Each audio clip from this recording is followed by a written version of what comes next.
Впервые в истории высадка украинского десанта, захват позиций без единого солдата. Кого отправили на штурм? Командир отдал преступный приказ: арест военных в Украине. Задержано уже 10 человек. Беспрецедентное решение. ЕС закрывает границы для украинцев, сотни тысяч под угрозой выдворения.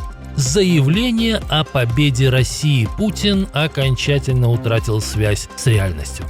Бунт прямо на сцене. Российский певец прозрел перед тысячами зрителей. Антивоенная речь перед побегом из РФ. Об этих и других событиях к утру вторника, 14 июля. Утро вторника. Пока вы просыпаетесь, мир уже давно не стоит на месте. Сейчас обо всем расскажем. Это «Нехта». Я Олесь Корниенко. Все против нас, а мы идем вперед. Владимир Путин вышел из бункера и разогрел членов так называемого Народного фронта, такого двойника Единой России, ярким стендапом. А как же так получается, что вся русофобская, так называемая, агрессивная часть так называемого коллективного Запада борется с нами? Задав самому себе вопрос, Путин сам себе и ответил. А мы развиваем свою экономику, укрепляем свои финансы, совершенствуем вооруженные силы.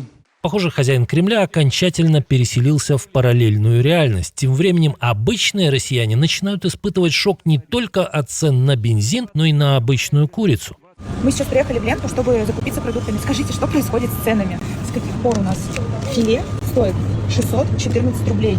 Но таких гражданок на съезды к вождю не пускают, а видеть реальную ситуацию в соцсетях хозяин Кремля не может, так как не пользуется интернетом. Вот поэтому нас и ждет, безусловно, победа.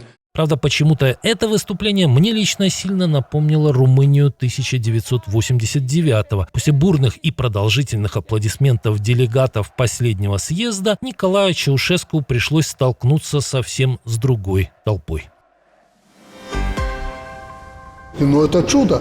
Это чудо, но Лукашенко уже больше недели не говорит о войне. После ультиматума Зеленского диктатор вдруг метнулся в Москву, потом в Пекин, а вернувшись, заявил военным, что отправлять их на украинский фронт не будет. После этого провокации, даже словесные, в отношении южного соседа закончились. Но на западном направлении гибридные операции сателлита Путина, наоборот, усилились. В Риге говорят о резком усилении миграционного давления со стороны Беларуси. Глава государственной пограничной охраны Латвии в телефонном комментарии программе ЛТВ «Панорама» назвал страну главной целью гибридной войны, развязанной Минском. Гунтис Пуец говорил, что с начала года его подчиненные уже предотвратили 7600 попыток незаконного пересечения границы, что значительно больше, чем за аналогичный период прошлого года.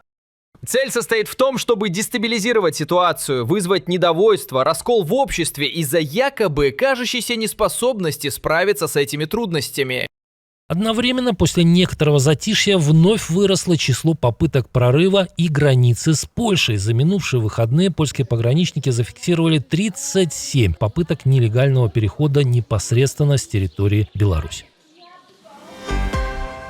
Разговоры за кулисами велись давно, но вот-вот они оформятся в конкретные решения. Евросоюз готовится изменить правила предоставления временной защиты украинским беженцам. Как сообщает польская газета «Rzeczpospolita», с марта 2027 года этот статус смогут получать только женщины и мужчины, не подлежащие мобилизации на родине и имеющие соответствующий подтверждающий документ. Поправки к директиве Еврокомиссия, как ожидается, представит уже в текущем месяце. Изменения могут затронуть сотни тысяч украинцев. Сейчас временной защитой в странах ЕС пользуются около 4,5 миллионов граждан Украины, в том числе примерно 1,5 миллиона взрослых мужчин. Больше всего украинских беженцев находятся в Германии и Польше. По данным Rzeczpospolita, после смягчения Киевом в прошлом году правил выезда для части мужчин призывного возраста, только за первые 3 месяца в Польшу въехали более 120 тысяч украинцев, многие из которых затем отправились в Германию. Около 50 тысяч впоследствии оформили статус временной защиты.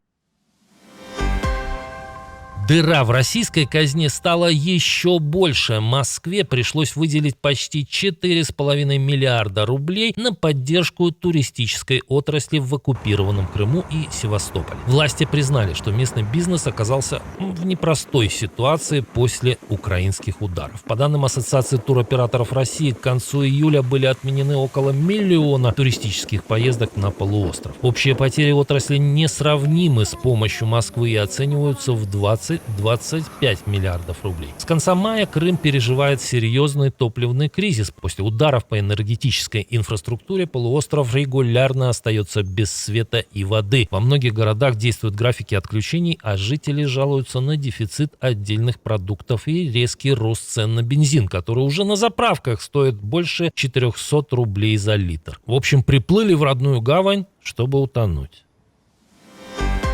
Если бензин будет снова по 100 рублей, хотя бы 150, я приду, я все село приведу.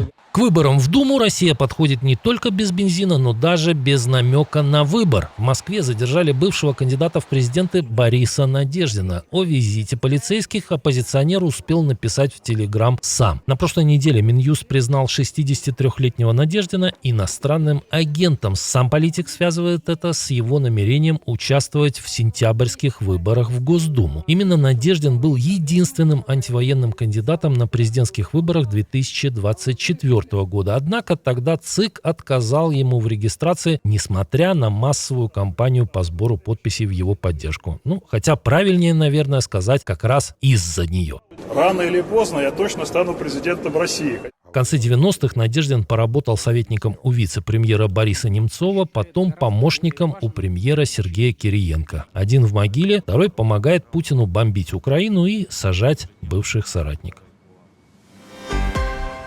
В Киеве задержан бывший командир 155-й отдельной механизированной бригады Станислав Лучанов. Обвинения военному выдвинуты нешуточные. Его подозревают в организации похищения и убийства 2 мирных жителей. Президент Владимир Зеленский подтвердил задержание Лучанова и сообщил, что по делу уже задержаны 10 человек. Недопустимо решать конфликты с помощью бандитских методов. И в то же время недопустимо, чтобы такие случаи бросали тень на тех, кто защищает нас от кровожадного врага на фронте. По версии следствия, группа военнослужащих вывезла 2 братьев из Киевской области, после чего они были убиты. Поводом якобы послужил конфликт погибших с супругой комбрига. Президент Азербайджана снова помахал у российских шовинистов красной тряпкой перед носом. Ильхам Алиев заявил, что Украина не должна соглашаться на оккупацию и вновь подтвердил поддержку ее территориальной целостности. Эта война должна быть остановлена, причем остановлена немедленно. Кроме того, Алиев назвал пребывание страны в составе Российской империи и СССР колониальным периодом. По его словам, в советские годы из республики вывозились огромные объемы нефти, а после распада Союза Азербайджану пришлось устранять последствия многолетней эксплуатации и самостоятельно восстанавливать экономику. Мы были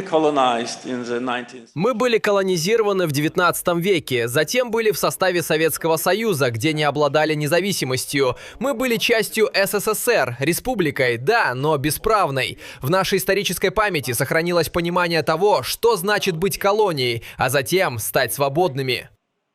Правда, есть один маленький нюанс. В советские годы Азербайджаном руководил отец нынешнего президента Гейдар Алиев, который потом вошел в высшее руководство СССР. Вам присвоено звание Героя социалистического труда. В 90-е старый аппаратчик вернулся к власти на родине, и с тех пор клан Алиевых не выпускает ее из рук. Пока США впервые отчитались о применении морских ударных беспилотников, Украина продолжает переписывать современные учебники по ведению войны. Бойцы 123-й бригады территориальной обороны впервые провели боевую высадку наземного роботизированного комплекса с морского дрона. После высадки на оккупированном берегу Кинбургской косы робот, вооруженный пулеметом, сразу приступил к выполнению боевой задачи. Подобная операция стала первой известной боевой миссией, в которой морской беспилотник использовался как платформа для доставки наземного боевого робота.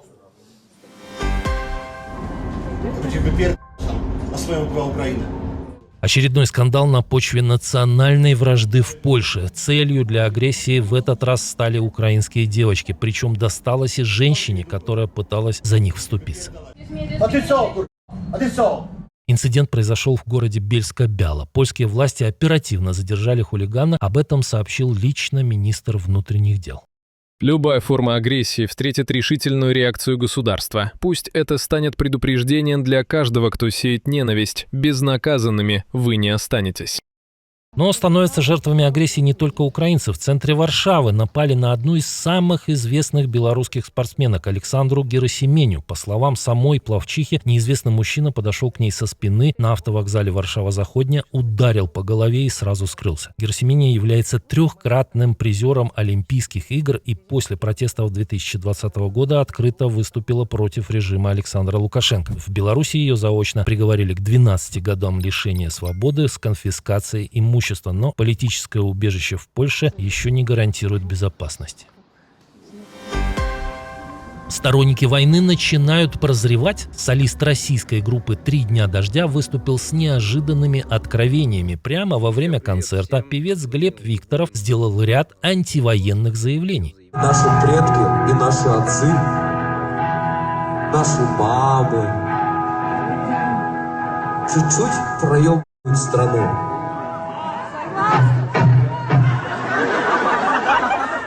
После этого ему отключили микрофон. Особую иронию ситуации придает то, что ранее музыкант открыто поддерживал войну и российские власти. Позже в телеграм-канале Викторова появился пост о том, что ему пришлось покинуть родину. Однако вскоре публикацию удалили. Сам певец заявил, что его канал якобы чистят члены собственной команды. Спасибо, что досмотрели до конца. Увидимся вечером.